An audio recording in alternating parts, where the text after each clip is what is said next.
you took some of those dreams, Enrique, and Mm. you made a little bit of a dream life for a while in your as you evolved into where you are now. Tell us a little bit about that dream that you had. On my journey, upon moving to Atlanta, I was introduced to the music scene of Atlanta. And when I first got to Atlanta from Macon, Georgia, I think I was about 13.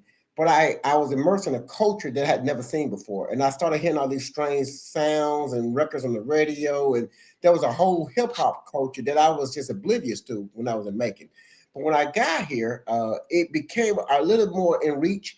So as I grew into the scene of Atlanta and the culture, I immersed myself into hip hop, as I stated. I started off as a DJ, then went from being a DJ to a songwriter, from a songwriter to a producer.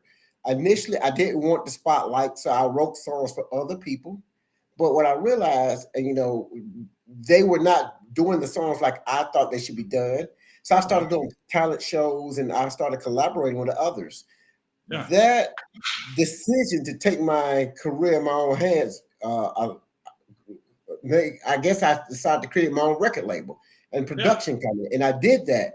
And doing that, I was able to release 7 albums. I was able to produce most of those records, write those records, yeah. perform those records, travel, do some of the biggest shows in coliseums and 11,000 people screaming fans. And I didn't know it could be a reality to be on the radio, to be on Billboard charts, to do Melly Yellow commercials, and I just didn't think it would be because I've never had Yeah. a record deal. I've only had distribution deals. So with that, and even when I met Mrs. Dent and I told her about my past, she did not I believe. didn't believe him. I said everybody says that they're a rapper in Atlanta. Yeah. Come on And now. so when I would tell her these stories about my life and the things I've done, because I used to watch shows like the Crush Grooves and all that. And when I got a chance to perform with Run DMC and LL Cool J and some of the Eric B. and Rakim, some of the greats that I idolize at the moment in hip hop, I just could not believe this was a dream come true.